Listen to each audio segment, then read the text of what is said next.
Let's see. All right, so we're going to learn about becoming the observer. This is good. This is going to be good. So, as we come to remember and to know the highest truth of who we are, we experience ourselves as the ultimate observer of all things. In meditation, we no longer identify with or try to control our mind. Rather, we simply bring our awareness to the truest part of ourselves, the energy field of our inner essence. We witness all things in our life through the eyes of compassion and understanding. Knowing ourselves as those qualities allows us to be in the world. We no longer need to wait or expect somebody else to demonstrate those qualities in our lives. We become the model of it, demonstrating to others the possibility of living in peace and harmony here and now. No waiting is required. We become a living example to others that it is safe to live open-heartedly in this world.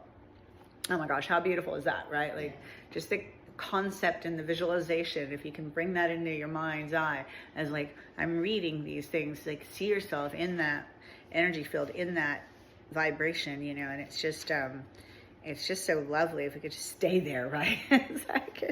But the thing is, we always can shift back and just aim for more moments of living in that kind of beautiful consciousness. At this mystical, as they put it, as pretty level of living, there is no longer any desire to need to blame, judge, or to make things wrong. And if we do momentarily forget who we are, we can easily find our way back to being love. Oh, yes. We understand and have compassion for human condition. We see the vast majority of people are still trapped in a limited, separate identity. They have forgotten their true nature. They are a potential danger to themselves or to others. Coming from a place of separation and fear, they believe they live in a dangerous world. When their safety feels threatened, they are convinced that there is no alternative but to attack others in order to preserve their well-being. This way of being currently plagues humanity. The phrase, forgive them, for they know not, the phrase, forgive them for they know not what they have done, comes to mind.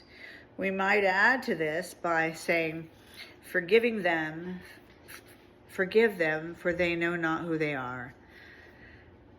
Yes, how could they know when they have assumed a false identity?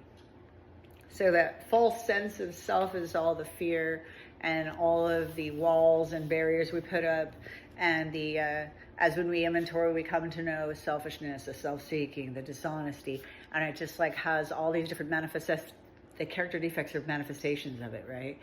And it's really cool because we can come in a place of compassion. I know I did, and understanding when you forgive yourself, right? And then it becomes so much easier to forgive everybody else and not live like that, and have empathy, because most of us have been there, and that really opens the door for a deeper levels of compassionate loving.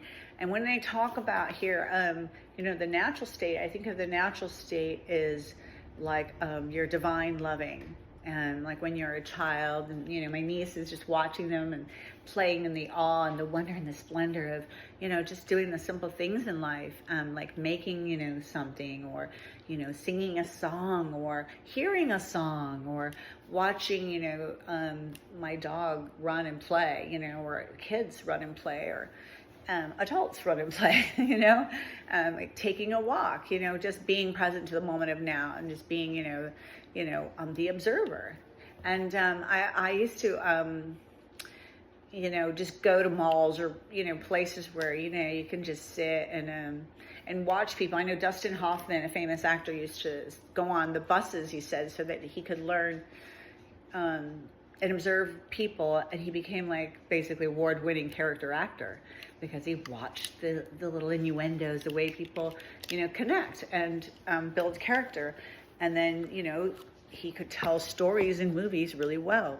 But those are not the things that define who we are. It's like, being able to step into the spiritual qualities that they talk about and really live in that essence and really be in that vibration.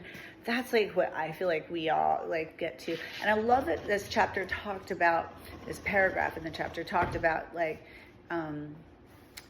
leading by example, by being that. Like when we emulate that, we really are the best teacher we could possibly be, So I want to hear about your take from it.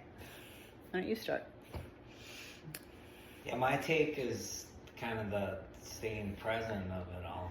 Yeah. And yeah, I like how you're talking about the selfishness and self-centeredness.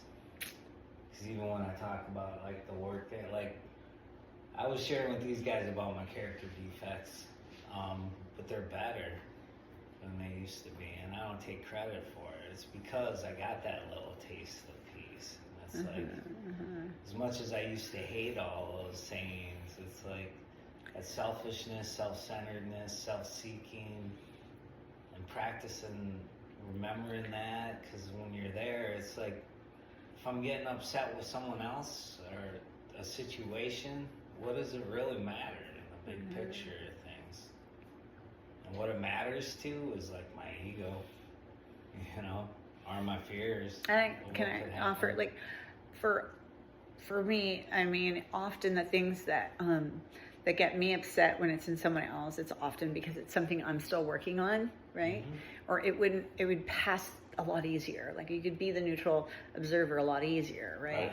But for some reason, it's bringing something up emotionally, and it makes it harder for you to navigate or to stay in your comfort zone, or what, so to speak, right? Or to be able to be so and incredibly compassionate as we can be on other things, but not so much maybe because we're still like, there's still some stuff there, right? It's still more, and it just brings it to surface so that you can do the work around acceptance and whatever you want to, whatever in your tools you want to work on, deeper levels of forgiveness.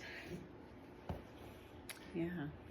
When we get back to the present and the peace, it's like, yeah, right.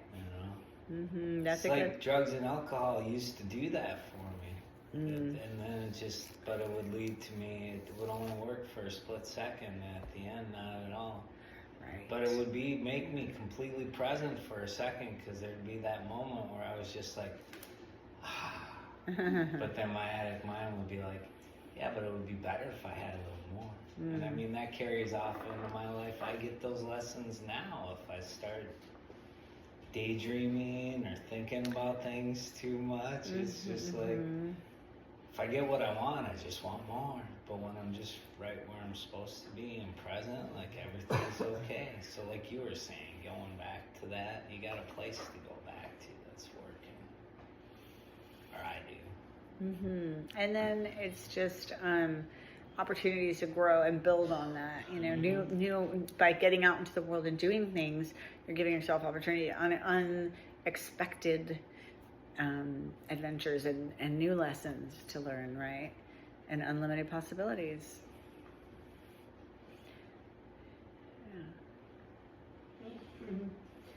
I like to sit and observe people.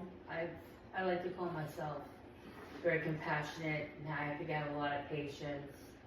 And I like to learn from others. I feel like I'm an open book. I just always want to take things and learn from